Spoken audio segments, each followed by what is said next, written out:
মুহূর্তে আমাদের সঙ্গে রয়েছেন অর্থ উপদেষ্টা ডক্টর সালেউদ্দিন আহমেদ। ডক্টর সালেউদ্দিন আহমেদ, আপনাকে আমাদের অনুষ্ঠানে স্বাগত জানাই। অনেক ধন্যবাদ, আপনি আমাদেরকে সময় দিয়েছেন, সেজন্য আমাদের ধন্যবাদ। শুভেচ্ছা ও কৃতজ্ঞতা জানবেন।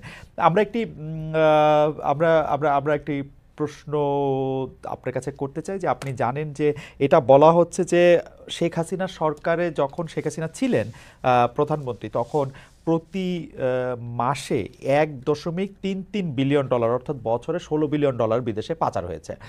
প্রশ্ন হচ্ছে যে আপনারা 7 মাস ছিলেন, এই 7 মাসে তো আসলে এই ডলারটার পাচার হতে পারে নাই, সেই ডলারটা কি আসলে জমা হয়েছে? এই ডলারটার আসলে কি অবস্থা? 16 বিলিয়ন ডলার পাচার হয়েছে, এটি আসলে আমরা একটি শ্বেতপত্র প্রণয়ন কমিটির কাছ থেকে এটি পেয়েছি। ডক্টর দেবপ্রিয় ভট্টাচার্য শ্বেতপত্র প্রণয়ন কমিটিতে ছিলেন। ডক্টর সালেউদ্দিন আহমেদ। না, যেটা পাচার হয়েছে এখনো পাইনি আমরা, তো আমরা প্রাণপণ চেষ্টা করছি। এটাকে লোকজনকে আইডেন্টিফাই করা হয়েছে এবং এটা ব্যাপারে লিগ্যাল প্রসেস আমরা শুরু করব। আন্তর্জাতিক বিভিন্ন ইস্যু, বিশেষ করে ব্রিটেনের একটা টিম বাংলাদেশ ব্যাংকে আসছে, ওরা টেকনিক্যাল অ্যাসিস্ট্যান্স দেবে। আর মোটামুটি কাজ এবং মিউচুয়াল লিগ্যাল অ্যাসিস্ট্যান্স কি হবে সেটা নিয়ে আমরা গত সপ্তাহে প্রধান উপদেষ্টার সাথে ওনাকে আমরা ব্রিফ করেছি সমস্তটা। এটা এক নাম্বার। আর দ্বিতীয়ত হলো, অলরেডি আপনার যারা পাচার করেছে তার মধ্যে 11টা খুব সেন্সিটিভ কেস, যেটা 1 নম্বরে আছেন আগের প্রধানমন্ত্রী। 11টা কেসকে এটা পার্সু করবো আমরা খুব সিরিয়াসলি। তারপরে অবশ্য অ্যান্টি কারাপশন কমিশন ডিসিশন নিয়েছে 200 কোটি টাকার উপরে যারা পাচারে ইনভলভ হয়েছে তাদেরটা ধরবে, কিন্তু প্রায়োরিটি হলো 11টা। এর মধ্যে সামিট গ্রুপ আছে, এর মধ্যে আপনার এই তো এসালাম আছে এবং শেখ হাসিনা ওনারও অ্যাকাউন্ট আছে, সবগুলো মিলে এইটা একটা। আরেকটা যেটা হয়েছে ইতিমধ্যে কিন্তু যারা বড়রা তো আছেই এবং মাঝারি যারা টাকা পাচার করে তাদের সবাই পার্সোনাল অ্যাকাউন্ট ফ্রিজ করা হয়েছে, তাদের কোনো অ্যাকাউন্টে অপারেটিভ না, কিন্তু তাদের বিজনেস অ্যাকাউন্ট গুলো ফ্রিজ করা হয় নাই। কারণ বিজনেস অ্যাকাউন্ট গুলো ফ্রিজ করলে ব্যবসা বাণিজ্য বসে যাবে। যেমন সালমান রহমানের বেক্সিমকো ফার্মাসিউটিক্যাল, শাইন পুকুর এবং অন্যান্য বিজনেসও তারা করতে পারবে না, যেমন সামিটেরও এগুলো কিন্তু ওপেন আছে। তো ওটা বাংলাদেশ ব্যাংক ওগুলো ট্র্যাক করছে। তো সব দিক দিয়ে কিন্তু আমরা একটা টাকাটা আনার চেষ্টা করি, তবে একটা মেসেজ গেছে, এটার সাথে বড় একটা শিক্ষা, যে এইরকম যদি টাকা পাচার করে কেউ ভবিষ্যতে, এরা পার পাওয়ার কথা না। কারণ যথেষ্ট তাদের কষ্ট ভোগ করতে হচ্ছে। কারণ অ্যাকাউন্ট ফ্রিজ করার মতো জয়েন্ট অ্যাকাউন্ট আছে ওয়াইফের সাথে, সেগুলো বন্ধ। আর আমাদের কাছে বহু রিকোয়েস্ট আছে, ছেড়ে দেন, আমার ওয়াইফের কষ্ট হচ্ছে।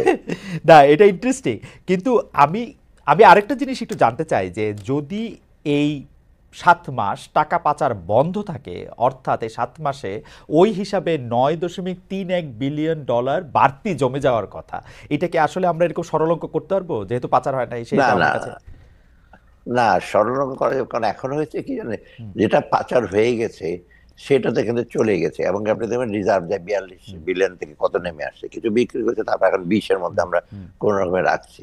অতএব দেশ এই বিদেশিটা আইসে পাচ্ছি না। আর দেশের যেটা টাকা থাকার কথা, মানে যে ওরা যে কিছু পাচার হয়েছে দেশে, সব টাকাই কিন্তু সব পাচারে চলে গেছে। যেমন এক্সাম্পল, একটা ব্যাংকের চেয়ারম্যান প্রায় 60% টাকা সব নিয়ে চলে গেছে, আরেকটাতে প্রায় 50%। তারপর সালমান তো ধার করে করে 50,000 কোটি টাকা নিয়ে গেছে।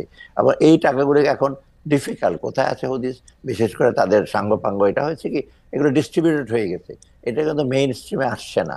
ওকে, বুঝতে পারছি, কিন্তু পাচার বন্ধ হয়েছে, তাহলে রিজার্ভ বাড়ছে না কেন? না, রিজার্ভ বাড়ছে না কারণ পাচার বন্ধ হয়েছে। এখন রিজার্ভ, আগে যেটা পাচার হতো, মানে যেটা এডিশনাল, সেই এডিশনাল টাকাটা আগে আলাদা, আগেও যে খুব বেশি যোগ হতো তা না। অতএব তখন থেকে কিন্তু রিজার্ভ আর বাড়েই নাই, রিজার্ভটা মেইনলি বেড়েছে আমাদের দেশে রেমিটেন্স আর এক্সপোর্ট, এই দুটো যেটা আমরা দেখি, বিশেষ করে যেটা কারেন্ট অ্যাকাউন্ট ব্যালেন্স, সেখানে বেড়েছে। আর ইনভেস্টমেন্ট যেটা balance of payment financial account, সেটা কিন্তু নেগেটিভ ছিল সব বেশিরভাগ। অতএব ইনভেস্টমেন্টটা হয় নাই, এই টাকাটা যারা বাইরে থাকে অনেক, এবং এই টাকাটা তো ফাইন্যান্সিয়াল ইস্যুতে আসে না মেইন স্ট্রিমে। এটা আপনার, এটাকে আমরা বলি যে সেকেন্ড টিয়ার ইকোনমি চলছে, ব্যবসা বাণিজ্য কিন্তু চলেছে ভেতরে ভেতরে, ওদের ব্যবসা যেটা আমরা বলি কালো ব্ল্যাক ইকোনমি, ওখানে চলছে। এখন এই টাকাটা তো ব্ল্যাক ইকোনমিটা বন্ধ হয়েছে, এবং সেই টাকাটা তো আমরা ট্রেস করা ডিফিকাল্ট হচ্ছে কোথায় চলে গেছে টাকাটা। এই জন্য আপনি দেখবেন ব্যবসা বাণিজ্যের কিন্তু মন্থর গতি আসছে। শুধু ব্যাংকের টাকা দিয়ে তো, ঋণ দিয়ে তো ওই ব্যবসা বাণিজ্য চলতো না, চলতো বেশিরভাগ ওদের ব্ল্যাক ইকোনমি, ওই টাকাটা দিয়ে অনেক ব্যবসা বাণিজ্য চলতো। ওকে, আচ্ছা। অতএব এই যে, হ্যাঁ গত 15 বছর আর্থিক খাত নিয়ে এরকম ব্ল্যাক ইকোনমির কথা নিয়ে বা নানা ধরনের অভিযোগ রয়েছে। আমরা দেখছি যে এই সরকার সংবিধানের সংস্কার, নির্বাচনী সংস্কার, রাজনৈতিক সংস্কার নিয়ে যতটা মনোযোগী, আর্থিক খাতের সংস্কার নিয়ে একটা অভিযোগ হচ্ছে সেই পরিমাণ আগ্রহ নাই। এইটা নিয়ে হতাশা প্রকাশ করেছেন আবার শ্বেতপত্র প্রণয়ন কমিটির প্রধান ডক্টর দেবপ্রিয় ভট্টাচার্য। প্রথম আলোকে তিনি বলেছেন, প্রধান উপদেষ্টা অধ্যাপক মোহাম্মদ ইউনূস পত্র প্রতিবেদনটি গ্রহণ বা ওন করেছেন, কিন্তু তার উপদেষ্টা পরিষদে যারা প্রাসঙ্গিক তারা গ্রহণ করেননি। সবচেয়ে বেশি প্রাসঙ্গিক তো আপনি। আপনি কি সেই শ্বেতপত্রটি গ্রহণ করেন নাই বা? আমি না, গ্রহণ তো উনি করেছেন, আমিও তো সেদিন ছিলাম। শোনেন, হ্যাঁ, শ্বেতপত্রতে বেশিরভাগ হলো এটা পোস্টমর্টেমের, কেন হয়েছে, ওকে। কারা করেছে, এইটা ওখানে পাচার হয়েছে, এখানে ট্রেড ট্রেড ইসে গেছে, আমলারা নিয়েছে টাকা, তারপর ব্যবসায়ীরা নিয়েছে টাকা, এইগুলো। অতএব এগুলো একটা অ্যামাউন্ট বলেছে। আর প্রেসক্রিপশনে যেটা, মানে প্রেসক্রিপ্টে যেটা রিকমেন্ডেশন, সেটা দেখি আপনারা টাকা নিয়ে আসেন, আপনারা সে ট্যাক্স বাড়ান কমান, এইগুলো। অতএব এইগুলো কংক্রিট না যে আমরা যে নেই নেই তা না, কিন্তু এখন এটা অনেকে মনে করছে যে ওনার সাথে কথা বলি, সবার সাথে কথা আমরা নেব। পলিসি কিন্তু পাবলিক ভিউজ ওর সাথে নেওয়া যায় না।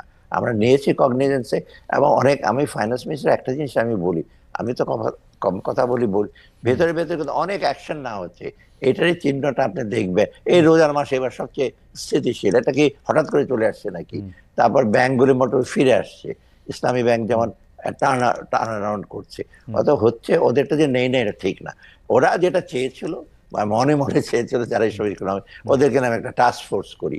অর্থাৎ আমি বলছি যে টাস্ক ফোর্স তো অলরেডি বাংলাদেশ ব্যাংকের যে গভর্নর, সে টাস্ক ফোর্স হলো এই যে মানি লন্ডারিং ব্যাপারে, সেখানে এসএস এর মেম্বার আছে, সবাই আছে, they are doing this job. NBR এর যে সংস্কারগুলি হচ্ছে, আমরা যেটা করছি, আমরা ফাইন্যান্স মিনিস্টার, এখানে যথেষ্ট এক্সপার্ট আছে আমাদের। আমার ফাইন্যান্স ডিভিশনে 11-12 জন পিএইচডি আছে, additional secretary, who have got practical knowledge, মানে বাজেট ব্যালেন্স কিভাবে হয়। এখন যদি অর্থনীতি তাত্ত্বিক দিক দিয়ে, তো আপনি অর্থনীতি পলিসি নিতে পারবেন না। তো অর্থাৎ এটা ওদের একটু, যে আমরা তাদের ডাকি নেই কেন, ডাকি না, কিন্তু ওদের জিনিসটা কগনিজেন্স নেওয়া হচ্ছে। আরেকটা জিনিস, আরেকটা আপনার রিপোর্ট আসছে, সেটা হলো আপনার প্ল্যানিং কমিশন ডক্টর ফেরদৌসের নেতৃত্বে, ওইটাতে বরং কিছুটা ডিটেল আছে, ওইখানে বরং রিকমেন্ডেশন গুলো খুব বেশ কংক্রিট, প্র্যাগমেটিক। এবং এটা যেহেতু প্ল্যানিং কমিশন করেছে প্রফেসর ওয়াহিদুল মাহমুদের উদ্যোগে, ওইখানে কিন্তু কত করে। অতএব আমরা দুইটা নিয়েই কিন্তু কয়েকদিন আগে আমি একটা স্ট্র্যাটেজি ডকুমেন্ট করেছি। স্ট্র্যাটেজি ডকুমেন্টটা আমার চিফ এডিটর বলছে যে আমরা যত করছি, কি করবো, এগুলো করে প্রমাণ কি। তাদের আমরা একটা প্রেজেন্টেশন দিচ্ছি, ওখানে ওয়াহিদুল মাহমুদ সবাই ছিল, ওইখানে কিন্তু দুইটার রিকমেন্ডেশন নিয়ে আমরা এই জিনিস করছি, প্লাস আমাদের কাছে কিছু তথ্য যেগুলো আছে সেগুলি নিয়ে আমরা লিখছি। একটা জিনিস মনে রাখবেন, যে কোট করেছে যে তথ্য শ্বেতপত্রে, সেগুলো কিন্তু দেখো খুব অথেন্টিকেটেড না হলে আমি তো বলতে পারবো না, আই ক্যানট ওন ইট। কিছু কিছু তথ্য আছে সেটা আমার ইসের সাথে মিলে না, বোর্ড অফ স্টেটের ডেটা, বাংলাদেশ ব্যাংকের ডেটা, ট্রেড ডেটা। এখন আমি কি করে বলছি ওরা সঠিক বলেছে? ওরা তো বিভিন্ন জায়গায় স্টাডি করেছে, বিভিন্ন কোর্টে থেকে নিয়েছে। অতএব এইগুলি তো আমি একটু সাবধান হতে হবে। আমরা বলেছি, দেবপ্রিয় সামনে যখন ছিল, আমি দেখেন এখানে প্রেসক্রিপশন কিছু তেমন খুব হালকা, কিন্তু এইগুলো ডেটাগুলো ওন করে আমাকে পলিসিতে নিয়ে যাওয়ার আরো চিন্তা ভাবনা করতে হচ্ছে। অতএব এই অভিযোগটা ঠিক না, অভিযোগ না, তাদের একটু আফসোস আর কি, এবং নিচ্ছে না তা মোটেও না। না, সে উনার সাক্ষাৎকার পরে আমার কাছে মনে হয়েছে যে সবাই, আমার মনে হয়েছে এটা, মানে উনি যদিও কোনো নাম বলেন নাই, উনি এরকম সংশ্লিষ্ট কথা বলেছেন, তো মনে হয়েছে যে আপনি আসলে খুব বেশি পছন্দ করেন নাই শ্বেতপত্রের বিভিন্ন কিছু, মনে হয়েছে আর কি, সেইটা নিয়ে ওনার আমি কি বললাম একটু না আগে, না জি, আপনি আমার কাছে এইবার পরিষ্কার হয়েছে যে প্রেসক্রিপটিভ জিনিস না। ধরে না কেউ যদি আমাকে বলে, মেম্বার বলে ভ্যাট কমিয়ে দেন, ডিরেক্ট ট্যাক্স বাড়ান, অ্যাটলিস্ট বলেন ডিরেক্ট ট্যাক্স কিভাবে বাড়াবো, কোন কোন জায়গায়। যদি বলতো যে ডিরেক্ট ট্যাক্স বাড়ান, নতুন ক্ষেত্রতে আপনি ডিরেক্ট ট্যাক্স দেন, ভ্যাট আরো বিভিন্ন জায়গায় যারা ভ্যাট কাভার না সেগুলি যান, ওরা তো প্র্যাকটিস, যেটা ইনফ্যাক্ট আমার এনবিআর এর লোকজন এবং অন্যরা তো ঠিকই ওরা এগুলি বার করছে। অর্থাৎ প্র্যাকটিক্যাল যাদের ইসে আছে, আর তারা কিন্তু মোটামুটি, ওদের তো বিরাট ডিগ্রি আছে, আমাদের যারা আছে তারাও, কিন্তু তারা বাইরে গিয়ে কথাবার্তা বলে না, এমন কিছু না, তারাও খুব। আর আমি তো মোটামুটি আমার সম্যক ধারণা আছে বাংলাদেশের ইকোনমির সঙ্গে ওভার দ্য ইয়ার।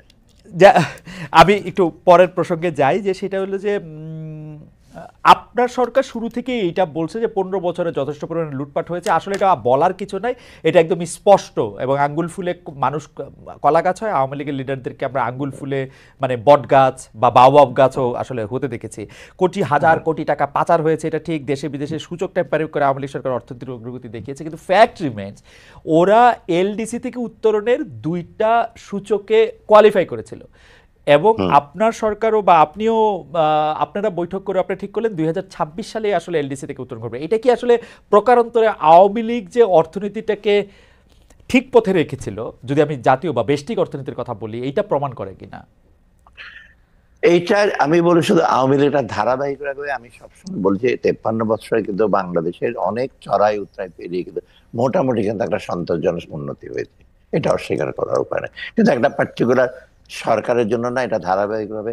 এবং দোষটা অনেক সময় আসছে 15 বছরের জন্য। আমরা কিন্তু আরো যেটা আমরা বলি কাউন্টার ফ্যাকচুয়াল আর্গুমেন্ট, যে ওরা যদি 15 বছরে যদি একটু বেটার আরো পারফর্ম করতো, করাপশন না হতো, স্বজনপ্রীতি না হতো, বাংলাদেশে এতদিনে কিন্তু মিডল ইনকাম গিয়ে এবং বরং আপার মিডল ইনকামের দিকে যেতে পারতো, সেটা হয় নাই। অতএব আমরা দেখেছি যে মাইক্রো ইস্যুতে যেটা আপনি যেমন 3টা ইন্ডিকেটর, পার ক্যাপিটাল ইনকাম বেড়েছে, অফকোর্স ইকোনমিক সাইজ বেড়েছে, ব্যবসা বাণিজ্য বেড়েছে, এক্সপোর্ট বেড়েছে, এসএমই খাতে বেড়েছে, তাই না? আর কৃষি তো আমাদের মোটামুটি ধারাবাহিক ভাবে ভালো করছে, শুধু বন্যা মানে ইসে ছাড়া। আর আপনার আপনার যেটা হিউম্যান রিসোর্সটা একটু আমাদের গ্যাপ আছে, একটু ভালনারেবিলিটিটাও কিছুটা আছে। অতএব 3টা যদি আপনি কম্পেয়ার করেন, যারা সেটা এটা ইউএনডিপি যেটা, ওরা দেখে যে বাংলাদেশের অন্য দেশের তুলনায় ধারাবাহিক রূপে কিন্তু যাচ্ছে। মাঝে মাঝে ইনফ্লেশন বাড়ছে, এখন এইবার যেমন ইনফ্লেশন বাড়ছে, কিন্তু পার্কে ক্যাপিটা কমে বা জিডিপি কমে যাচ্ছে বা ব্যবসা বাণিজ্যের পরিধি কমে যাচ্ছে সেটা না, স্লো তো হচ্ছে। অতএব সেই দিকে বলবো ডেফিনেটলি আমাদের ম্যাক্রো ইকোনমিক যেটাই সেটা আছে, সেটা মোটামুটি সে পর্যায়ে চলে। কিন্তু আর্থিক দিকে টাকা পয়সা চুরি দিকে এটা আমি যেটা সবসময় খাদের কিনারে চলে আসছিলাম, আমরা ওটাকে স্টপ করেছি। অর্থাৎ এই দিক দিয়ে আপনি বলতে পারেন ইনডিরেক্টলি ওভার দ্য ইয়ার যেগুলো করেছে সেগুলো মোটামুটি কিন্তু আমাদেরকে একেবারে ধ্বংসের পথে নিয়ে যায়নি, কিন্তু আমাদেরকে অনেক ডিফিকাল্ট সিচুয়েশন নিয়েছে, যেটা আমাদের বাংলাদেশ কিন্তু আরো বিশেষ করে ম্যাক্রো ইকোনমিক সেক্টরে বা ওভারঅল এর সাথে মোটা দাগে ডেভেলপমেন্ট হয়েছে। ডেভেলপের ফলটা কিন্তু ফ্রুটসটা কিন্তু সাধারণ মানুষ পায়নি, এটাই সবচেয়ে বড়।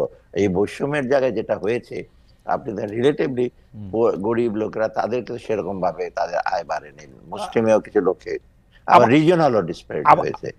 আমরা এই মানে স্বাভাবিকভাবে একটা সোজা প্রশ্ন করলে, গরিব মানুষ কি এই আওয়ামী লীগ সরকার চলে যাওয়ার পরে তুলনামূলকভাবে ভালো বেশি আছে? এটা আমি বলছি হ্যাঁ, খারাপ নাই, কিন্তু খারাপ নাই মানে আমি বলছি যে তারা যে সেটা ছিল, বরং তারা একটু একটু ইসে পাচ্ছে। তাদেরকে আমরা বলছি যে তোমরা ভবিষ্যতে তোমার স্কোপটা, উন্নয়নের ফলটা তোমাদের আরো বেশি পৌঁছবে।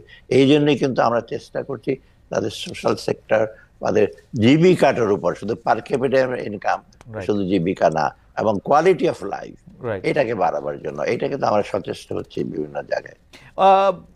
আচ্ছা, আমি পরবর্তী প্রসঙ্গে যাই। খালি আমি ইয়াটা বলে রাখি যে আপনি জীবিকা, পার ক্যাপিটা ইনকাম শুধু না, সমস্তটা দিয়ে আপনি কি সোশ্যাল সেফটি নেটের ক্ষেত্রে আপনি এই কথা বলতে পারতেছেন? মানে যারা একেবারে প্রান্তিক তাদেরকেও কি, নাকি পলিটিক্যাল গভর্নমেন্ট থাকলে সোশ্যাল সেফটি নেটটা একটু স্ট্রঙ্গার থাকে? না, আমি বলি সোশ্যাল সেফটি নেটটা যেটা হয়েছিল গতবার, বরং পলিটিক্যাল গভর্নমেন্ট থাকলে যেটা অসুবিধা হয়েছে, যেটা ক্ষতি হয়েছে, প্রায় 127টা সোশ্যাল সেফটি নেটের প্রজেক্ট আছে এবং বিভিন্ন মন্ত্রণালয়। টাকা পয়সার দিক দিয়ে কিন্তু খুব অপ্রতুল না, কিন্তু যারা বেনিফিশিয়ারিজ, তাই যে 1 কোটি লোকের কাছে যাওয়া, তা আমাদের প্রায় 20 লক্ষ লোকই হলো আপনার আনডিজার্ভিং ইউনিয়ন পরিষদের মেম্বারের ভাই বোন, এটা সেটা। অতএব 80 লক্ষ এখানে ওয়েস্টেজ হয়েছে। অতএব সেই টাকাটা যদি থাকতো, আপনি পরিধি বাড়াতে পারতেন, বা অ্যালাউন্সটা যে বয়স্ক ভাতা 500 টাকা, ওটাকে আরো বেশি দিতে পারতেন। অতএব এই জিনিসটা কিন্তু ইফেক্টিভ হয় না। এমনি ছিল সোশ্যাল সেক্টর, এখন আমরা বলছি যে এইখানে বেশি নজর দেওয়া। এবং ইনফ্যাক্ট বলি আমি যে ডোনাররা যখন আমাদের কাছে আসে, ওয়ার্ল্ড ব্যাংকের এডিবি আসে বা বায়োলেটারাল, মোটামুটি তোমরা একদম ম্যাক্রো ফান্ডামেন্টাল ব্যবসা হিসেবে করবে, কিন্তু সোশ্যাল সেক্টরকে তুমি ইসে করতে পারবে না, মানে এমফেসিস দিতে হবে। সেটা রিসেন্টলি এই আগামী বাজেটের জন্য আমি যেটা করেছি, ফিগারটা বলবো না, আমি সবগুলো ভাতা কিন্তু মার্জিনালি বাড়িয়ে দিয়েছি। বয়স্ক থেকে, প্রতিবন্ধী থেকে, মুক্তিযোদ্ধা, প্রতিবন্ধী, সবগুলো আমি ইন্টারন্যাশনাল মিটিং আমি প্রিসাইড করে আমরা হয়েছে, এবং এখানে প্রায় আমার তার মানে প্রায় 30,000 কোটি টাকা বেশি লাগবে এই সেক্টরে, সোশ্যাল সেক্টরে। তা- তবে তো আমি পৌঁছে দেবো, আমি এটার ওকে, জন্য মানে অসুবিধা নেই। সোশ্যাল সেফটি নেটে আপনি মনোযোগ আরো বেশি দিচ্ছেন। আচ্ছা, আমি যেহেতু আপনি বাজেটের প্রসঙ্গ আনলেন, আমি এটা একটু বলতে চাচ্ছি, জাতীয় নির্বাচন রোডম্যাপ এখনো ঠিক হয় নাই, মানে আসলে ইলেকশনটা কবে হবে। সরকারের শীর্ষ পর্যায় থেকে কখনো বলা হচ্ছে যে ডিসেম্বরে নির্বাচন হবে, কখনো বলা হচ্ছে যে জুনের পরে আর নির্বাচন পেছানোর কিছু নাই। তা অনেকে বলতেছেন যে না, ওই বিচার না করে, সেটা না করে, সেটা না করে বিচার করা যাইতে পারবে না। তো ক্ষমতার মেয়াদ না জেনে আসলে একটা অর্থ বছরে বাজেট করা তো নিশ্চয়ই একটা চ্যালেঞ্জের। 6 মাস পর না নতুন 1 বছর পর সরকার আসতেছে, সেটা আপনি কোনটা মাথায় রেখে আপনি এটা করতেছেন? আচ্ছা, আমি বলি, প্রথমত এটা অনেকে জিজ্ঞেস করেছে, সেদিন অর্থনীতিবিদরা আসছিল পরশুদিন, প্রফেসর হ্যাঁ, রেহমান সোমান সহ হ্যাঁ, সমস্ত সিনিয়র অর্থনীতি। হ্যাঁ, দেবপ্রিয় আসে নাই, হ্যাঁ, কারণ যাক, প্রফেসর রেহমান সোমান আসছে, এরকম অনেকে আসছে মোস্তাফিজুর যারা রহমান আসলে, হ্যাঁ, যা হোক, সেখানে একই প্রশ্ন। তখন আমরা প্রথমত আমি বলি আমরা বাজেটটাকে রিভাইজ করি, রিভাইজ বাজেটটা হ্যাঁ, এই কয়েকদিন আগে আমরা মন্ত্রণালয়কে বলেছি, দেশের রিভাইজ বাজেটটা আমরা খুব বেশি কিন্তু টিঙ্কারিং করিনি। একটা বিষয় এসে করেছি, যে বিষয় রাষ্ট্র আছে না, এডিপিটা, যেগুলো প্রজেক্ট গুলো আপনার হুম, হুম, একদম যাচ্ছে, দেখো 10, 12, 15 বছর হয়েছে, প্রোগ্রেস 2%, 4%, 5%, সেইগুলো আমরা বলছি এখন আর এগুলো আমরা রিভিজিট করবো, এগুলো করবো না। সেটা planning minister doctor Wahidul Mahmud, আমি বসে, আমরা একাধিকবার বসে এটা ঠিক করেছি। অর্থাৎ এডিপি সাইটটাকে আমরা প্র্যাগমেটিক করছি রিভাইজ বাজেটে। আর আমরা হুম, যেগুলো চলছে, অনেক দূর চলে গেছে, ধরেন রূপপুর প্রজেক্ট প্রায় বহু টাকা ডিসবার্স হলো, ওটা আমরা বলবো না বন্ধ করে দাও, ওটা আমাদের প্রয়োজন, হুম, তাই না? হুম, হুম, অর্থাৎ এইরকম কিন্তু কিছু কিছু আছে মনুমেন্ট প্রজেক্ট বলি আমি সাধারণত, হুম, মনুমেন্ট বিরাট বিরাট হুম, দেখবে লোকজন উপর থেকে তাকিয়ে থাকবে, কিন্তু কাজ হবে না। সেই প্রজেক্টগুলোর ব্যাপারে আমরা রিভিজিট করছি, এক্সটেনশনের ব্যাপারে হতে হবে না, কিন্তু এডিবি আমরা প্রজেক্ট রাখবো যেখানে লোকাল এমপ্লয়মেন্ট জেনারেশন হবে। বিরাট বিরাট ক্যাটারপিলার বড় বড় যন্ত্রপাতি এনে হাই ইসে করবেন, বাট লোকাল রিসোর্স ব্যবহার করবেন। অতএব এইগুলো করছে, অর্থাৎ রিভাইজ বাজেটটা এটা হলো।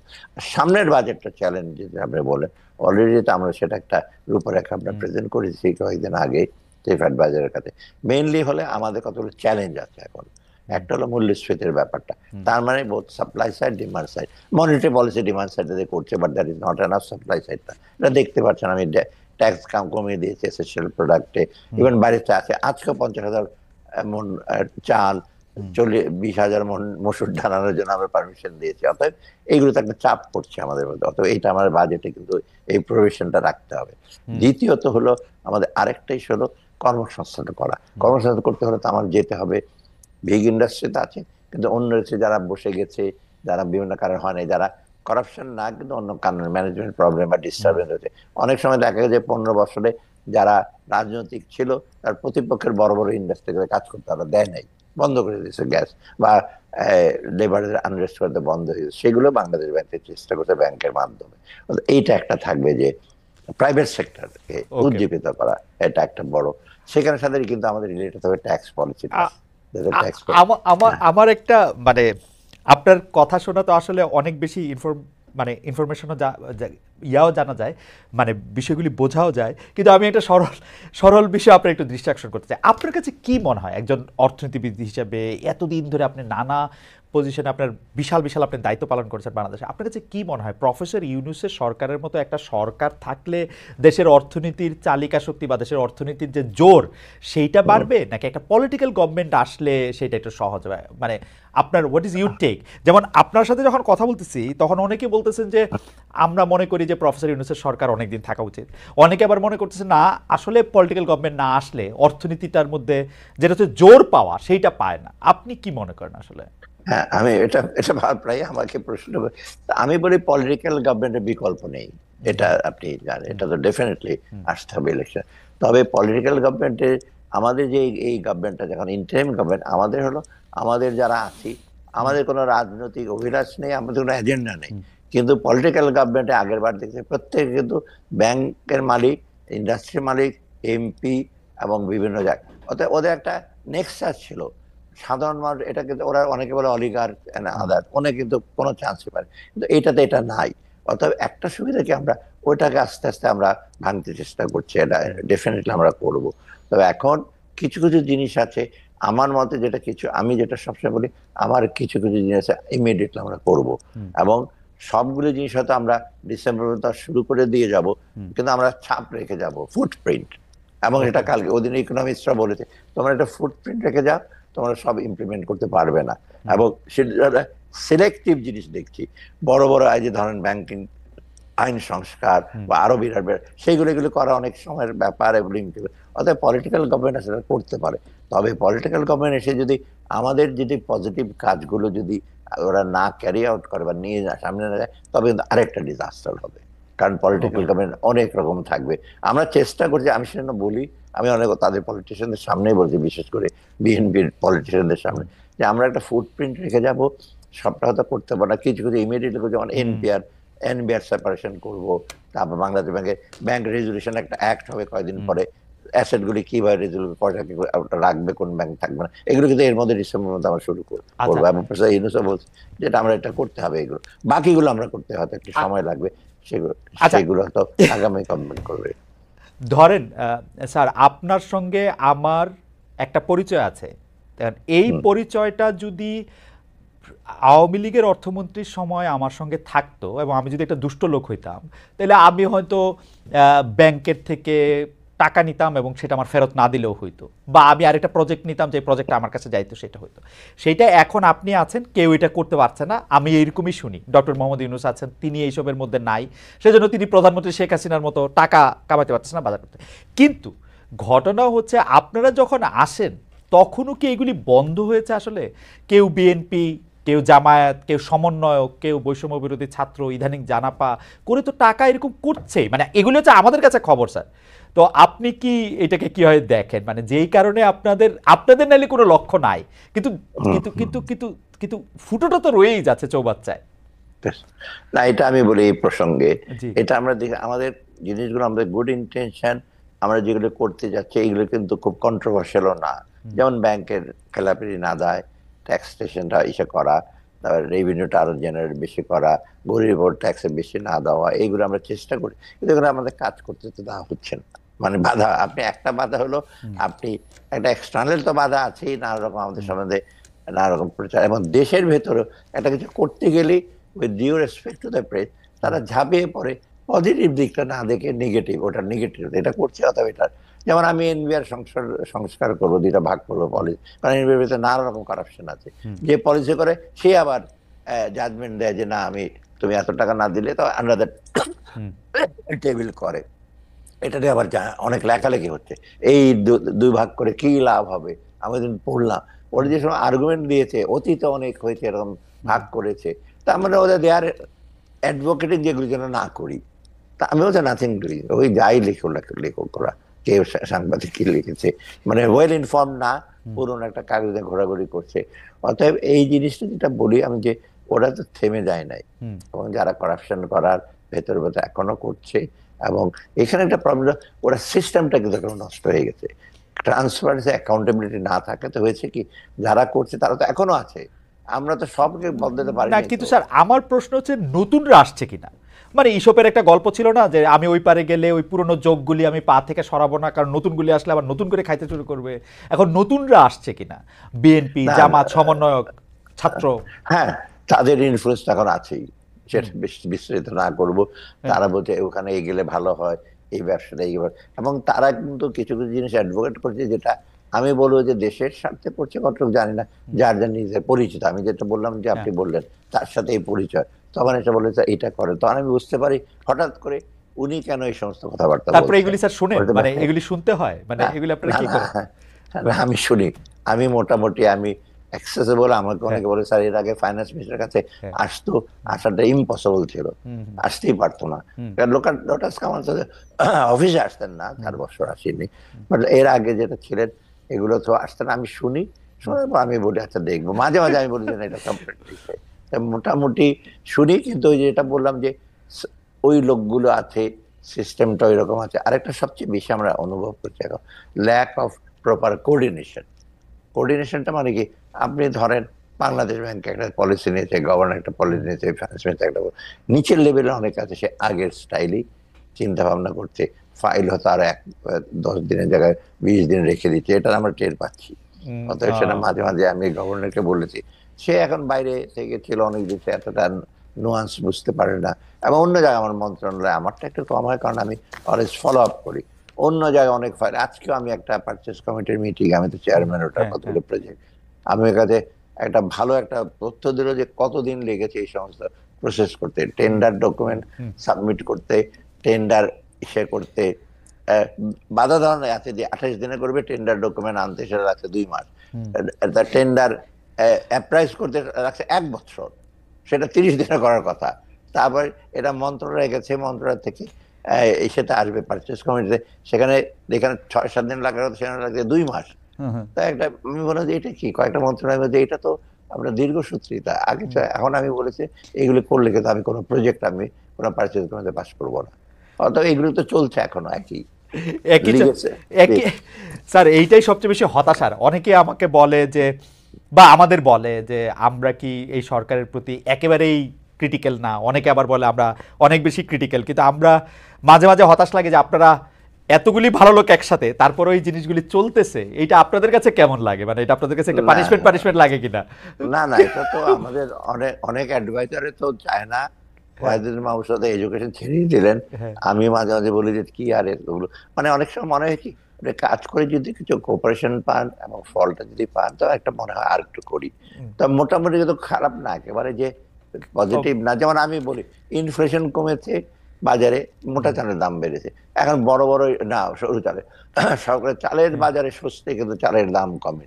আমি ফুড অ্যাডভাইজারকে বললাম যে স্যার একটা মিনিকেটের দাম বাড়ছে, মনে হচ্ছে বাজার ধ্বংস হয়ে গেছে। তো এইরকম নেগেটিভ যদি আপনি ভাইব দেন, তো এটা তো খারাপ লাগে। উনি বলে স্যার আমি এখন আমার কাছে 9 লক্ষ টন রিজার্ভে আছে, আপনি টাকা দাও, তো আমি নিয়ে আসছি। তারপরে একটা মিনিকেটটা মার্কেট প্রবলেম, কারণ মিনিকেটটা ওই 4-5 রকম চাল কেটে কেটে তারপর মিনিকেট করে ফাইন রাইজার, এটা বেড়েছে সবগুলো তখন আর বাজারে। আমি শুনে জানিতে বলি ভাই, বাজেট আপনি 1000 টাকা নিয়ে যান, একটা দাম বাড়বে একটা দাম কমছে, আপনার 1000 টাকা করে টান পড়েছে কি বলে না, তবে তো বলে এটা তো খারাপ কি, বলে তখন চুপ করে থাকে। না স্যার, খারাপ কি এইটার ক্ষেত্রে আমি মানে বাজারে ফুলকপি, টমেটো, কাঁচামরিচ, আলু, পেঁয়াজের দাম কম, আমরা মানে আমিও বাসা থেকে আমাদের বাংলাদেশে যেসব আমার আত্মীয় স্বজন বন্ধু বান্ধব আছেন তারা খুব খুশি। কিন্তু আমি তো দেখতেছি উৎপাদন খরচ পাইতেছে না তারা। আমি না দেখতেছি সেটা যে কৃষকরা উৎপাদন খরচ পাইতেছে না। তারপর আবার আরেকটা খবর স্যার, এটা আপনার চোখে পড়ছে কিনা, যে অনেকে বলতেছে যে আপনি ইয়ার ব্যয় বেড়ে যেতে, কোল্ড স্টোরেজের ব্যয় বাইরে যাওয়াতে সবাই এটা এখন বাজারে দিয়ে দিচ্ছে, তাদের সংরক্ষণে ব্যয় বেড়ে যেতে। স্যার আপনি এটা কি হয় না না দেখেন? না, এটা আমি তো লক্ষ্য করেছি, এটা এশিয়ার কাজ, এগ্রিকালচার মিনিস্টার আমি কালকেও বলেছি যে কোল্ড স্টোরেজ যেটা আলুটা হয়েছে, কিন্তু এখন যদি আলুটা যদি স্টোর করার জন্য যথেষ্ট সুযোগ না, আগামীতে আলু করবে না, তখন আবার বিপদে পড়বো আমরা, তাই না? এখন বলছি স্টোরেজটা এত ভাড়া, ওখানে একটা বিরাট একটা গ্রুপ আছে, আমি বলছি ইমিডিয়েট দেখেন অত্যধিক ভাড়া কেন নেয়, এটা হিল লুক ইনটু দ্যাট। এখন হচ্ছে এত নিটিগ্রিটি, ভেতরে আপনার ট্রেডাররা এত বেশি চালাক, মানে হয়তো বা আমাদের চেয়ে বেশি চালাক। আপনার এইগুলি নিয়ে আপনি, আমি একটা উদাহরণ দিই আপনাকে, এই যে সয়াবিনটা আপনারা, কেন সয়াবিন তো বাজারে যে ছিল দেশে যে আমি বসে হিসাবে বলছি, সয়াবিন প্রচুর আছে, কি করেছে ওরা? আর ইম্পোর্ট তো আমি বহু অ্যালাউ করেছি, ট্যাক্স কমিয়ে দিয়েছি, ফিডার ভেসেল গুলোতে সয়াবিনটা রেখে, এবং they use it as storage of soybean. ওই নিজের স্টোরে পয়সা লাগবে রাখতে পারে, ওখানে রেখে দিতে। তখন যখন আমি বললাম, তখন কোস্ট গার্ড গিয়ে ওদের রেড করেছে, তখন আসছে। অতএব এই সমস্ত বুদ্ধি, হয়তো এটা আমরা আগেরটা একটু বুঝতে পারিনি, ভাবছি চট্টগ্রাম পোর্টে জায়গা নেই, কন্টেনার গুলো আনতে আসতে পারবে না, দেখলে না ইচ্ছা করে ওখানে রেখে দিচ্ছে ওরা। অতএব এই যে, তবে ঠিক যে উৎপাদন যে খরচ পাচ্ছে না, এটা আমাদের জন্য একটু চ্যালেঞ্জ। আমরা কৃষকদের যদি ঠিক না দেই, মানে ওদের ফেয়ার প্রাইস যদি না দেয়, তারা উৎপাদন করবে না, আবার ওরা কষ্ট থাকবে। রাইট স্যার, আপনি আসবেন, আমরা দর্শকদের একটা প্রশ্ন করেছিলাম যে বিদেশে পাচার হওয়া অর্থের কিছু অংশ চলতি বছরে ফিরিয়ে নিয়ে আসা সম্ভব, আশা করছেন অর্থ উপদেষ্টা ডক্টর সালাউদ্দিন আহমেদ। প্রিয় দর্শক, তা সম্ভব হবে বলে মনে করেন কিনা? শতকরা 72% দর্শক মনে করছেন যে হ্যাঁ এটা সম্ভব হবে, আপনার উপর আস্থা রেখেছেন তারা। শতকরা 28% মনে করছেন এটা সম্ভব হবে না। 74,000 দর্শক ভোট দিয়েছেন স্যার, 74,000 অনলাইনে মাত্র একদিনে, এটা একটা বিরাট নাম্বার। এর মধ্যে 72% আপনার উপর আস্থা রেখেছেন যে আপনি ফিরিয়ে আনতে পারবেন। তবে স্যার একটা অন্য পরবর্তী প্রসঙ্গে বা পরবর্তী প্রশ্নে যাই, এটা ইন্টারেস্টে।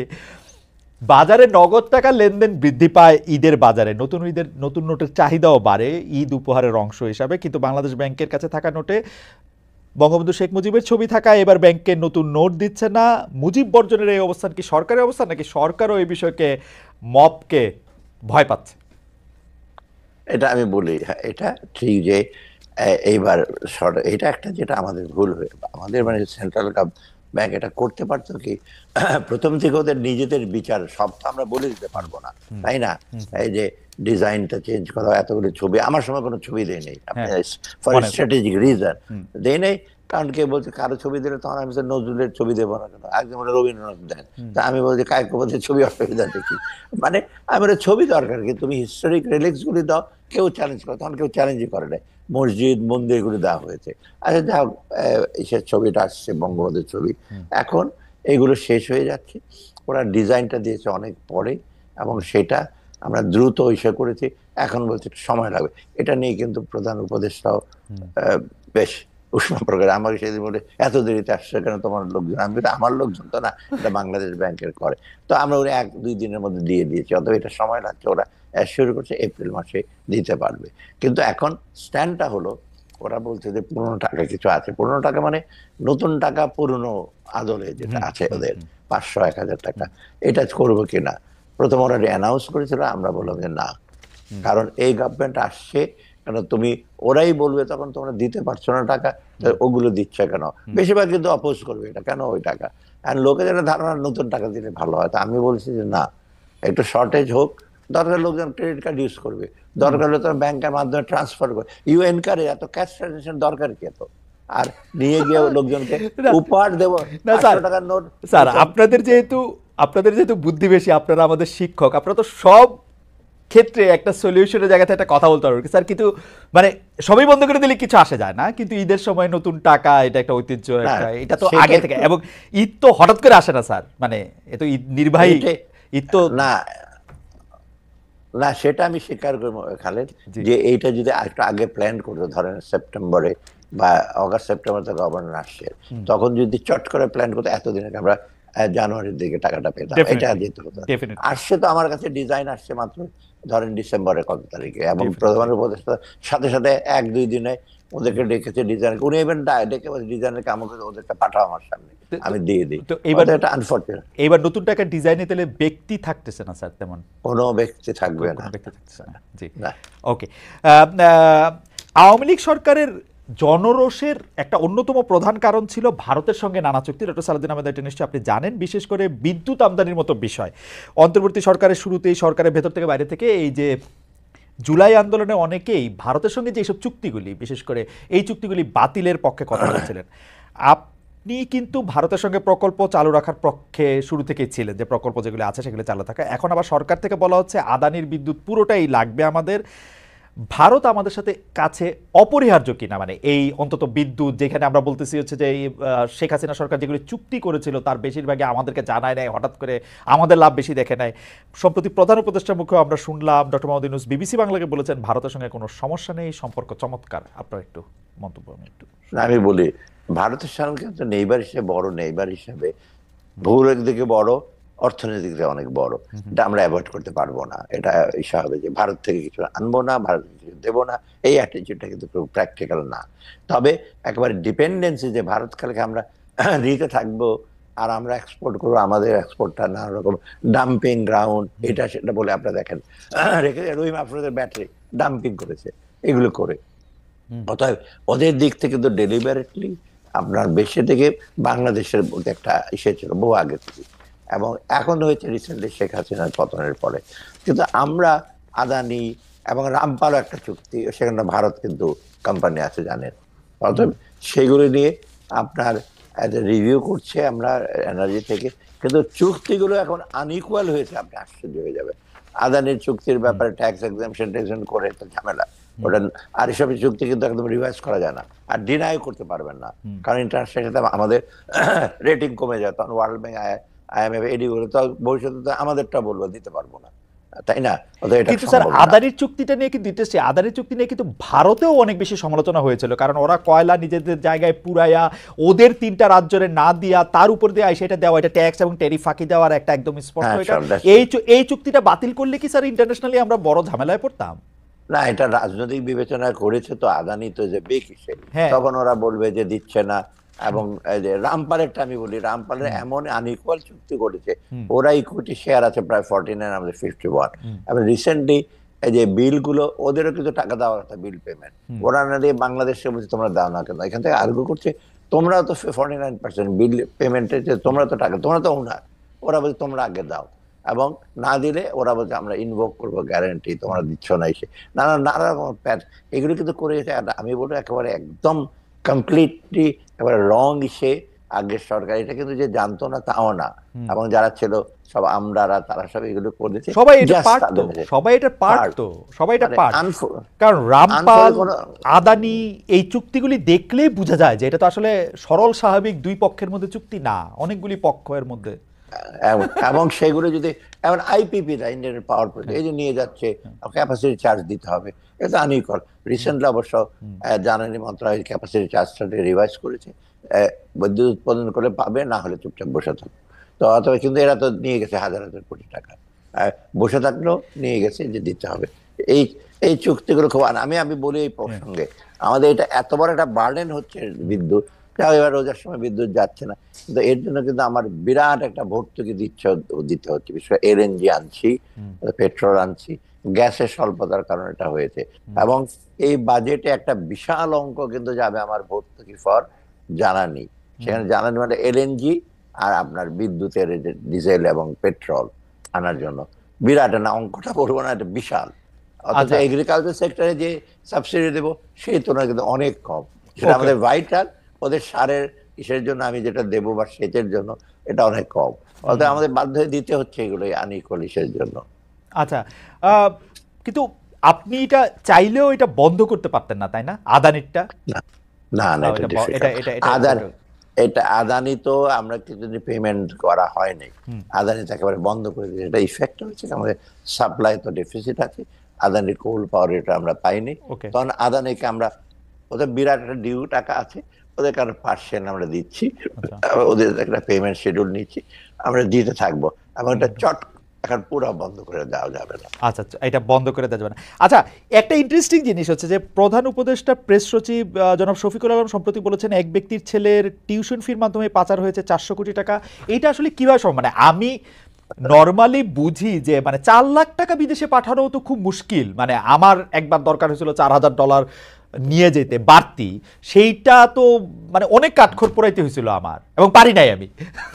মানে মজার ব্যাপার হচ্ছে যে পারি নাই, পরের বছরের জন্য ওয়েট করতেছে যখন আমার কোটা আবার ওপেন হয় 10,000 টাকা এখন বছরে। আর এইটা এনবিআর থেকে একটা সে করেছে, ইনভেস্টিগেট করে ওরা বের করেছে ব্যাংকে, আমি হ্যাঁ। বিশদ বলবো না। এটা এনবিআই হলো, এনবিআর থেকে বাইর করছে, মানে ইটস এ ট্রু স্টোরি, মানে এটা। হ্যাঁ, ওরা ফিগার গুলো আমাকে দিয়েছে কয়দিন আগে এনবিআর হ্যাঁ। চেয়ারম্যান, আমাকে স্যার আপনি দেখেন নাম সহ কে কার কাছ থেকে গেছে, কার কাছে গেছে সেটা আছে। এটা ওকে। এখন আমরা এসে করব না।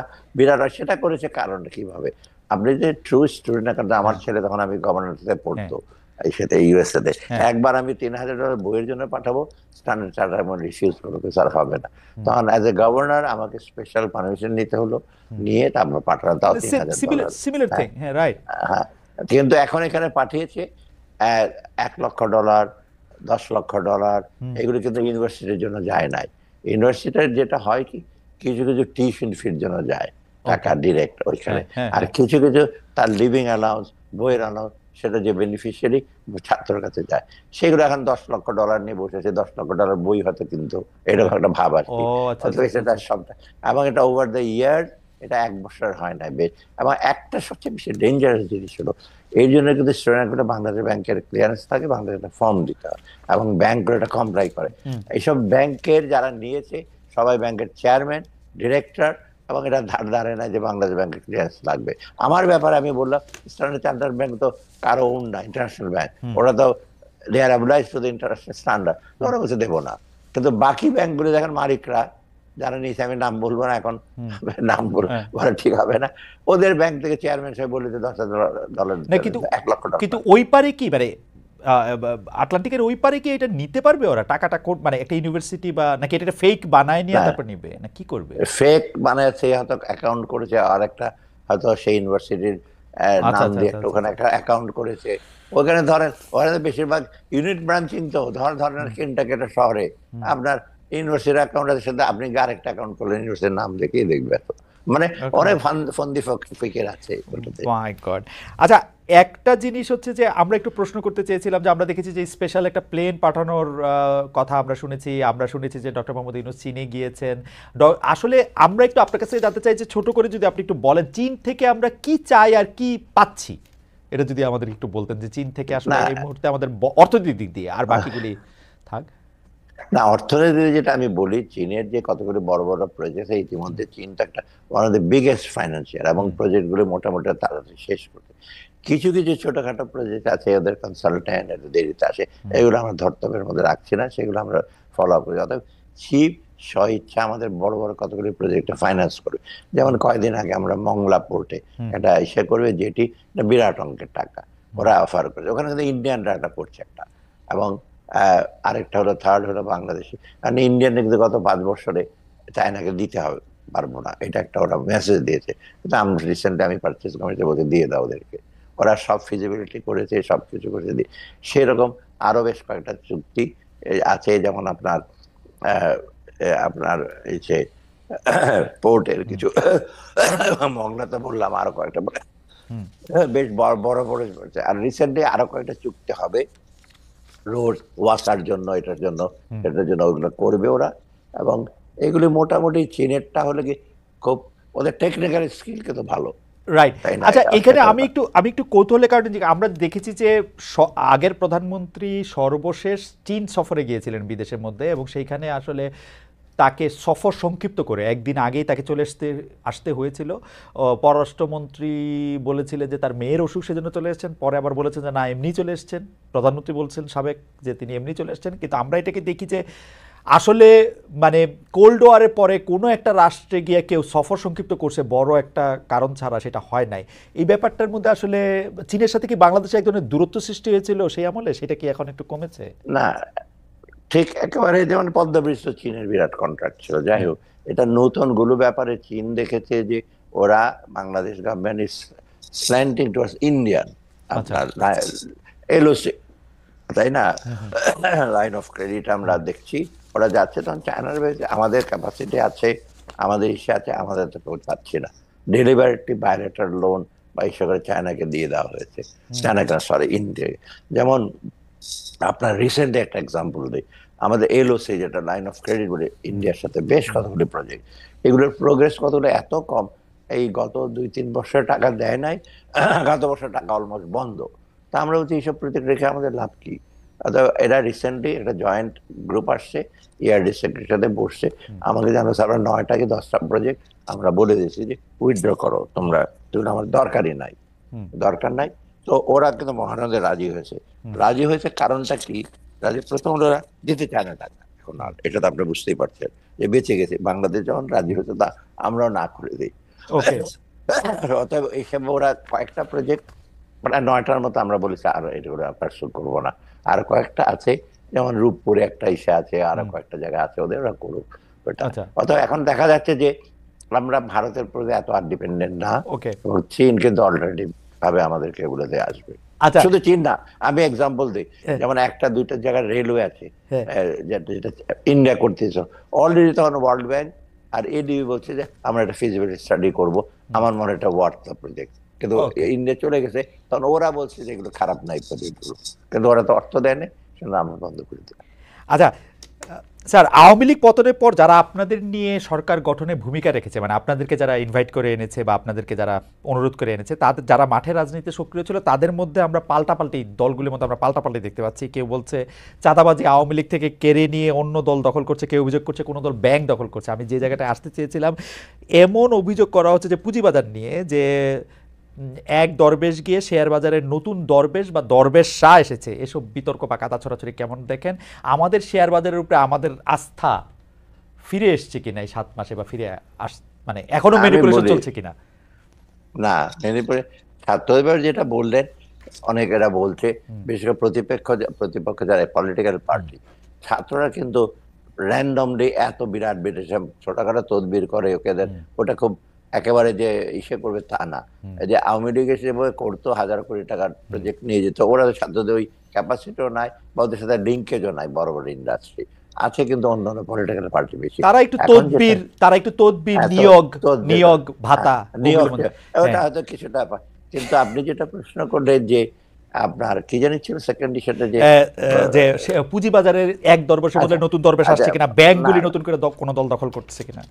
না, ব্যাংকগুলোতে যেমন রিফর্ম করার পরে ব্যাংকগুলোর নতুন বোর্ড, সেখানে কিছু কিছু ইস্যু আছে বোর্ড মেম্বারের ব্যাপারে, কিন্তু ওই আগেকার দিনের ওই আগের যে গভর্নমেন্টের যে কিছু একদম ওদের সাথে তোল বিবাহ তারা খুবই কম আছে।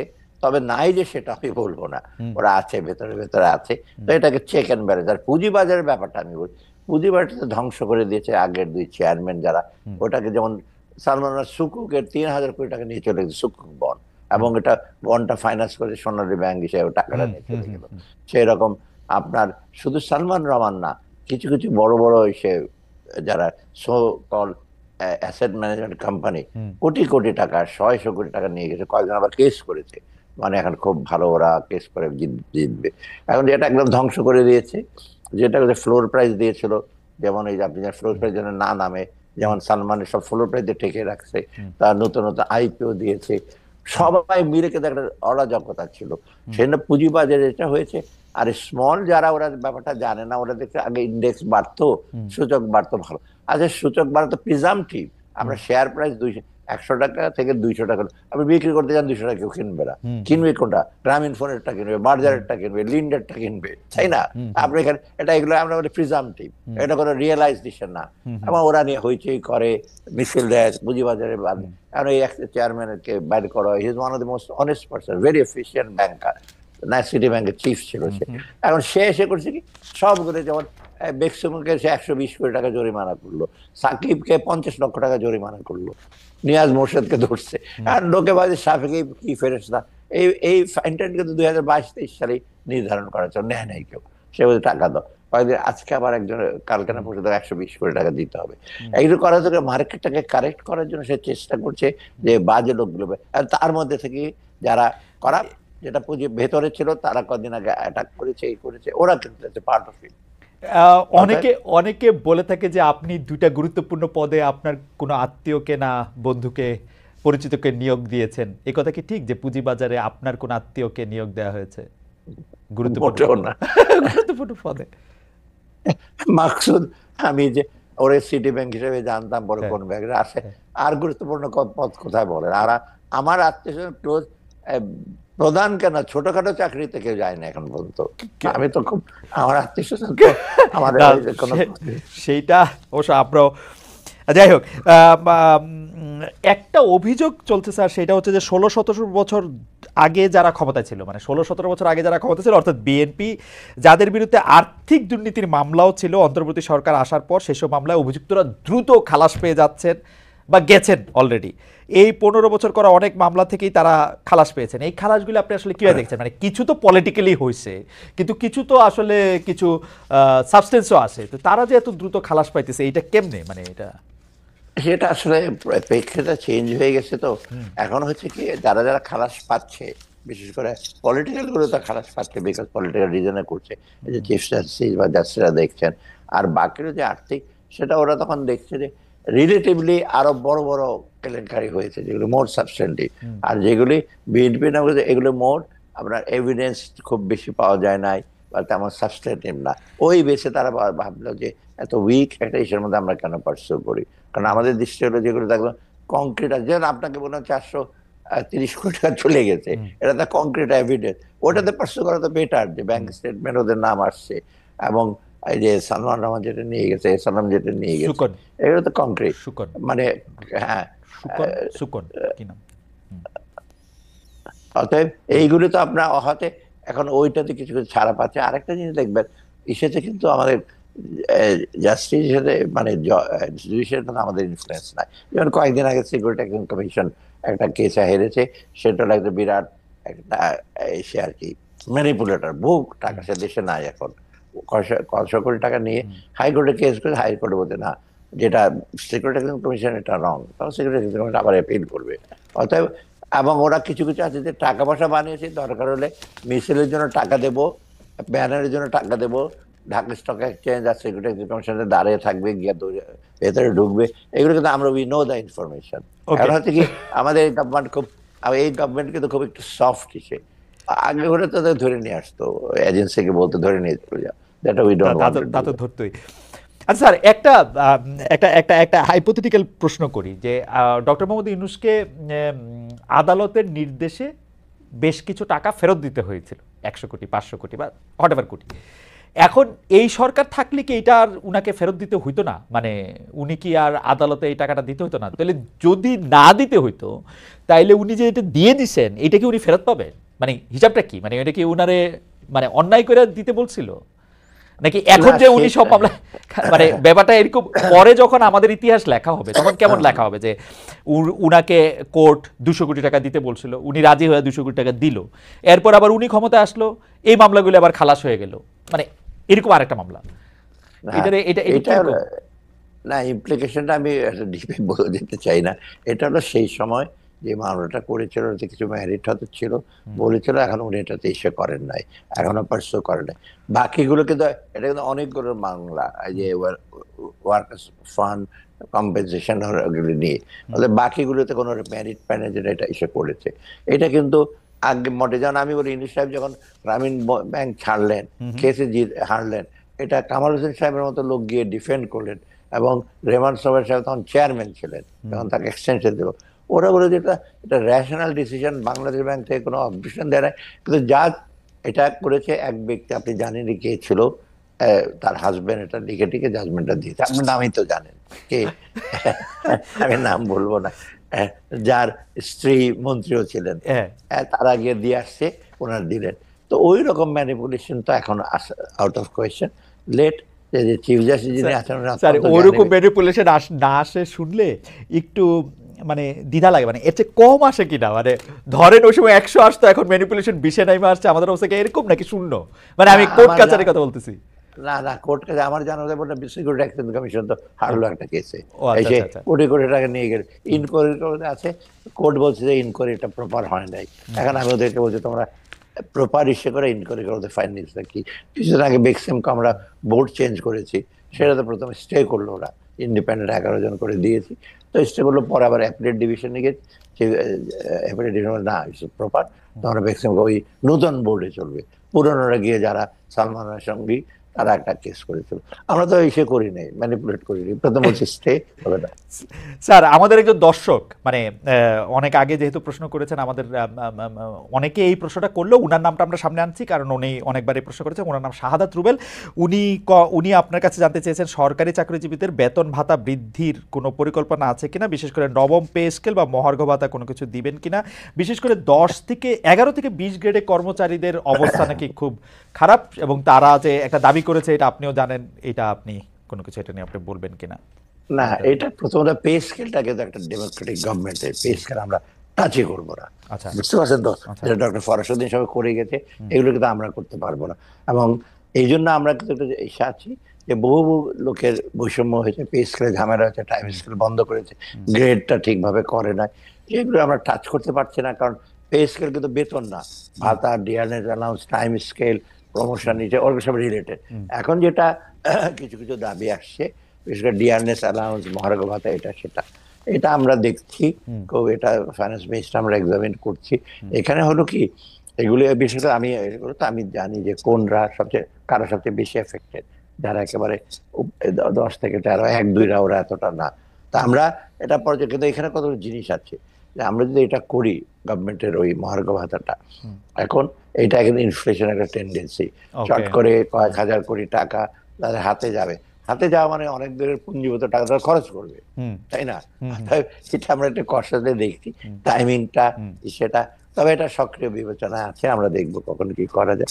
আরেকটা জিনিস এটা হলো, অনেক সময় কি অন্যরা তখন আসবে, অটোনমাস বডির, ওদেরও তো গ্রেড আছে, যেমন আপনার ওয়াটার ডেভেলপমেন্ট বোর্ড আছে, পাওয়ার ডেভেলপমেন্ট আছে, আপনার ওরা বলে যে আমরা তো এই গ্রেডে অনেক আটকে আছে, আমাদের কি, তো এটা কিন্তু বিরাট ইস্যু হবে, চাপ পড়বে। তবু সরকারি কর্মচারীরা ওরা রিলেটিভলি একটু তার মানে কষ্টে আছে এটা। তার মানে স্যার আপনারা পে স্কেলে হাত দিচ্ছেন না, সেটা আসলে নির্বাচিত সরকারি এসে এসে এটা করার কথা, তারাই এটা করবেন, এবং মহার্ঘ ভাতার ব্যাপারে আপনারা সক্রিয়ভাবে বিবেচনা করতেছেন, কিন্তু বাজার এবং অন্যান্য কিছু বিবেচনা এটা আসলে মানে এত সহজ সিদ্ধান্ত না। এবং আমার বাজেট কনস্ট্যান্ট যেটা আপনি দেখেন গত 5 মাসে August September October November tax collection was very low. Okay, মানে আপনি ব্যবসা বাণিজ্য তো প্রায় 4-5-3-4 মাস বন্ধ ছিল, এখন পিক আপ করছে। আমার তো সেই রিসোর্সটা দেখতে হবে। আমার যখন ডোনারদের কাছে যায় বাজেট সাপোর্টের জন্য, ওরা বলে তোমার তুমি ইসে বাড়াও, তোমার রেভিনিউ বাড়াও। আমি যে রেভিনিউ এখন জানুয়ারি থেকে শুরু করেছি, ফেব্রুয়ারি মার্চ, অত এখানে ইসে আছে, কি কনস্ট্রেন্ট আছে। কিন্তু আমরা অন্য জিনিস কিন্তু বাদ নেই। যেমন আপনি বলি এই যে 300 গাড়ি পড়ে গেছে, পুলিশকে কয়শো কোটি টাকা দিতে হলো, আমার গাড়িগুলো তো দিতে হবে, তারপরে অন্য অন্যগুলো, এগুলো তো আমি কোনোদিন বন্ধ করি নাই। হ্যাঁ, ডেফিনেটলি। স্যার, গতকাল এক অনুষ্ঠানে এনবিআর চেয়ারম্যান বলেছেন, আপনি জানেন কিনা জানেন না, রেমিটেন্স করমুক্ত নগদ প্রণোদনার সুযোগ নিয়ে এক ব্যবসায়ী 730 কোটি টাকা দেশে এনেছেন, কিন্তু তিনি ওই ব্যবসায়ীর নাম বলেননি, তবে জানিয়েছেন ব্যবস্থা নেওয়ার পর সাংবাদিকরা নাম জেনে যাবে। এই বিষয়ে আপনি কতটা জানেন? সত্যি সত্যি এটা আসলে সম্ভব? মানে এটা এনবিআর আরেকটা কেস দেখতে পাচ্ছি। হ্যাঁ, এনবিআর তো এটা নিয়ে আমার সাথে ডেফিনেটলি কথা বলেছে যে স্যার এটা ঘটেছে। সে একটা টাকা নিয়ে আসছে, এই টাকাটা নিয়ে এসে বলে স্যার এটা রেমিটেন্স কি করে হয়, কারণ হতে পারে সে ওই যে যারা অন্যান্য যারা আছে আমাদের দিন মজুররা যারা আছে তার কাছে টাকাটা কালেক্ট করে, যেটা এগ্রিগেটর বলি আমরা অনেক সময়, $100 মিলিয়ন $50 মিলিয়ন নিয়ে তা নিয়ে আসে এখানে। তো অথবা সে হয়তো এটা করেছে, অথবা সে কিছু টাকা পাচার করেছে, এটাকে রেমিটেন্স বলে বৈধ করার জন্য নিয়ে আসছে। রেমিটেন্সের সুবিধা আপনি তখন আর ধরবেন না, এই যে তুমি পাচার, সে পাচারের যে ইনভেস্টিগেশনের হাত থেকে বেঁচে যাবে। কিন্তু এখন প্রবলেম হবে এটা দেখাতে, এনবিআর দেখতে যে কোত্থেকে গেলো, তার সোর্স কি ছিল, এখন দরকার তার ব্যাপারে এটা আসলে অর্থ পাচারের লিঙ্ক কিনা, বা করাপশন লিঙ্ক কিনা, বা অন্যখানে ম্যানিপুলেশন করেছে কিনা। অর্থাৎ এটা গুড, একটা ভালো কেস এক্সাম্পল আলাপ করছে এনবিআর ইজ অন ইট। আচ্ছা স্যার, আমাদের লাস্ট টু কোশ্চেন। প্রথমটা হচ্ছে যে গত জানুয়ারি মাসে আপনি শতাধিক পণ্যে ভ্যাট আর সম্পূরক শুল্ক বৃদ্ধির অধ্যাদেশ যখন জারি করেন, তখন আপনি বলছিলেন যে এইটা অনেক সমালোচনা হইলো, আপনি বলছিলেন যে এইটার কারণ কিছুদিন পরে জানানো হবে। এইটা কি এই ভ্যাট বৃদ্ধির সিদ্ধান্তকে জনগণের কেউ কেউ বলছিলেন যে জনগণের পকেটও কাটা পড়তেছে, এটা নিয়ে কি স্যার আপনি আর কিছু বলবেন যে এটা আসলে সিদ্ধান্তটা ঠিক ছিল? এটা শোনেন, আমরা ভ্যাট এত কম, আর এটা মেইন কারণটা ছিল কি, ভ্যাট কোনো জায়গায় 2.5%, কোনো জায়গায় 5%, কোনো জায়গায় 7%, কোনো পৃথিবীর কোনো দেশে ভ্যাট এত ক্যালিব্রেটেড হয় না, এবং এটা কিন্তু আমরা ইমপ্লিমেন্ট করতে অসুবিধা হচ্ছিল। তখন ইউনিফর্ম আমরা করতে চেয়েছিলাম যে 15 না যেতে পারি, 12, 13, 10 যাই সবগুলো একটু ইউনিফর্মে বাড়ায়, এটা একটা রেশনাল। সেকেন্ড হলো ভ্যাট কিন্তু অপেক্ষাকৃত আমাদের দেশে অনেক কম। ইন্ডিয়াতে ভ্যাট 17 থেকে 18% পর্যন্ত আছে। আর এটা হতে পারে আমরা যেটা করেছিলাম যে কতগুলি পণ্য বা অনেকগুলো তো খুব উচ্চ ভ্যাট আছে, সিগারেট থেকে ধরো অনেক ভ্যাট, আমরা কিছু কিছু করেছিলাম। এটাতে আমি ভেবেছি এবং 12,000 কোটি টাকা ওঠার কথা। রিয়েক্ট যেভাবে করেছে মনে হচ্ছে পৃথিবী ধ্বংস হয়ে যাচ্ছে একেবারে। কয়েকটা যে ওষুধের ব্যাপারে আমি বলছি সাথে সাথে কমিয়ে দিয়েছি। আপনি দেখেন, আমি বলছি রুটি বিস্কুট, এবং ছিল যে 200 টাকার কেজির উপর রুটি বা বিস্কিট। আপনি কি ইউসুফ ব্যাগের রুটি বিস্কিট কেনে তো 60-70 টাকা, ওটা কোথায় এফেক্ট করছে? আপনি কিনে সাসলির বিস্কিট কিনবে, ওখানে ট্যাক্স দিতে অসুবিধা নাকি? দামি বিস্কুট খাবেন, ট্যাক্স দেবেন না, এটা আবার কি? আর ফলের রস, ফলের বাড়ি থেকে আসবে, এটা ট্যাক্স দেবেন না। এই যে আবার চশমার উপরে 150 টাকা চশমা পাওয়া যায়, ওখানে 15% দিয়ে ওটার দাম হবে 125 টাকা, 150 টাকা। এই না, চশমার দাম বেড়ে গেল। পৃথিবীর কোন দেশে দেখছেন চশমা 150-200 টাকা পাওয়া যায়, মানে অর্ডিনারি চশমা? আমি অদ্ভুত ব্যাপার লোকে। তারপর রেস্টুরেন্টে বলছে, আমি বলছি 3 স্টারের উপরে, ওদের ভাতের দোকানে ট্যাক্স দিয়েছেন উনি। কোথায় ভাতের দোকান কি 3 স্টার? কক্সবাজারে লক্ষ লক্ষ লোক যায়, ট্যাক্স নেয় না, এবং বেশিরভাগ জায়গায় তো এই যে আমি গত কয়েক মাসে ট্যাক্স 16 লক্ষ লোক তখন আমাকে দিচ্ছে, বললো যে লোকজন আসছে, ট্যাক্স দেবে না। মানে রেস্টুরেন্ট ওরাও ট্যাক্স দেয় না, হোটেল বলে বাদ দেন, ট্যাক্স দেওয়া লাগবে না। এইগুলি ফাঁকিবাজি করে তো এত অভ্যাসটা হয়ে গেছে ট্যাক্স না দেওয়া বাকি। ওদের ট্যাক্স দেন, আবার ওরা সেবা দেন। না স্যার, এটা তো আর একদিনে হয় না। এটা আমরা দেখছি যে আমরা যারা ট্যাক্স দেই তারাই বারবার ট্যাক্সড হই। আবার গত 15 বছর, 20 বছর, 25 বছরের অভিজ্ঞতা আমরা দেখছি যে যারা ট্যাক্স দেয় না তারা ব্যাংকে থেকে টাকা নিয়েও টাকা ফেরত দেয় না। তারা লোডশেডিং, এইগুলি নানা ধরনের কারণ থাকে। নাহলে আপনি স্যার আপনার ইনকাম ট্যাক্সের নেটেও আসলে কতজন ইনকাম ট্যাক্স দেয় সেটাও তো একটা খুবই এটা দেশ, হ্যাঁ, এটা দেশ। এটা মানুষ এটা আমরা মানুষ এরকম বলে। যাই হোক স্যার, এটা শেষ প্রশ্ন, asking for 2 more minutes just. It's like যে এইটা হলো দেশে শিল্প উন্নয়ন অগ্রগতির চাকা সার্বিকভাবে সচল করা, ব্যাংকিং সেক্টরের শৃঙ্খলা আনা, আর্থিক খাতে স্বচ্ছতা, সংস্কার, সব কাজ মিলিয়ে সব তো স্যার আপনি আর করে যেতে পারবেন না, কিন্তু আর কতদিন, আর মিনিমাম কতদিন সময় পেলে আপনার পক্ষে সুবিধা হবে অ্যাটলিস্ট, যেটা হচ্ছে ফুটপ্রিন্টটা যেটা আপনাকে শুরুতে বলছিলেন সেইটা একটা রেখে যেতে, বা অন্ততপক্ষে একটা টেমপ্লেট করে দিয়ে দিতে, যে টেমপ্লেট আসলে ফলো করতে হবে, অন্তত টিকগুলি দিতে হবে। মেয়াদ, সরকারের মেয়াদ আর কতদিন হওয়া দরকার বলে আপনি মনে করেন স্যার? না, আমি মেয়াদ সম্পর্কে কমেন্ট করব না। তবে আমি মনে করি ডিসেম্বরের মধ্যে আমি আর্থিক খাতে যেগুলো সংস্কারগুলো যেগুলো আসুক, মানে ইমিডিয়েট এগুলো করতে পারবো। লং টার্ম মিডিয়াম টার্মের সরকার সংস্কার কিন্তু আমরা এখানে হাত দেবো না এখন আপাতত। শর্ট টার্ম এনবিআরটা করা, ব্যাংক রেজুলেশন যেটা ওই যে একটা হবে, ব্যাংকের খারাপ লোনগুলো কি করব, এটা তো সারাদিন ব্যালেন্স শিটে রাখতে পারবে না সারা জীবন। ওটা অলরেডি ড্রাফট হয়ে গেছে, ওটা করে আমরা ডিসেম্বরের মধ্যে স্যার আপনার কথা শুনে কিন্তু মনে হইতেছে স্যার আপনি ব্যাগ গুছাচ্ছেন, মানে এই ডিসেম্বরটারই কি আপনারা টার্গেট করতেছেন? না না, মানে মনে কিন্তু হচ্ছে যে আপনারা ক্যাবিনেট আসলে মোটামুটি তৈরি, আর্লিয়েস্ট পসিবল টাইমে ইলেকশন করে ফেলেন না, যেহেতু একটা চাপ আছে, কিন্তু না আমাদের কাছে অনেক একেবারে থাকে না আরো কয়েক বছর। এই যে যাই হোক, এটা হলো কি আমি বলি, এখানে হলো আপনার বিভিন্ন ধরনের ইলেকশনটা তো মেইন, তারপরে আপনার সংস্কারগুলো আমরা সেটা যেগুলো অলরেডি ইনিশিয়েট করেছি, আমাদের কাছে বিভিন্ন দাতা সংস্থা ওরা কতগুলো এই যে অ্যাকশন পয়েন্ট দিয়েছে, পরবর্তী ডিসেম্বর পর্যন্ত কিছু তোমরা নিতে পারবে। আর বাকিগুলোর ব্যাপারে তোমাদের হয়তো সময় লাগবে, সেটা আমাদের সাথে আর্গুমেন্ট করেছি। অতএব এটা এই সেজন্য না যে ডিসেম্বর পর্যন্ত থাকবো, তারপরে এর মধ্যে আরো 2-3 মাস হয়তো থাকতে হতে পারে, যদি পলিটিক্যাল ডিসিশন, কিন্তু পলিটিক্যাল ডিসিশন সেটা আমরা বাজেটে আপনারা দেখবেন আমরা যেটা করব, ওই পদচিহ্ন রাখার জন্য আমরা কিছু কিছু বলবো আমি, যেমন এই যে সোশ্যাল সেক্টর বাড়ালাম, আরো কি কি স্কোপ আছে, এইগুলো আমরা বলবো আর কি। সেখানে তখন বুঝতে পারবেন যে একেবারে আমরা বলে দিই যে আমরা চলে যাচ্ছি তাড়াতাড়ি, ব্যাগ গোছাতে থাকলে আমি এগুলো করতাম না ইমিডিয়েটলি এগুলো। তবে আমার মনে হয় যে আপনারা মানে নির্বাচন হোক বা নির্বাচন পরে হোক, দেরিতে হোক, সেইটা নিয়ে আপনারা আসলে খুব বেশি কনসার্ন, এবং আপনাদের মধ্যে থেকে আপনার কথা যেটা বোঝা গেল, আপনারা তো এখানে আসলে লম্বা সময় থাকতেও আসেন নাই বা থাকতে চান না। তো সো যখন এটা হবে এটা হবে। আপনাকে অনেক ধন্যবাদ ডক্টর সালাউদ্দিন আহমেদ। আমরা অনেক বিষয় আপনার কাছ থেকে আজকে খোলাখুলি এটা জানতে পারলাম। আপনি আমাদেরকে সময় দিয়েছেন, সেজন্য আমাদের শুভেচ্ছা ও কৃতজ্ঞতা জানাই। ধন্যবাদ।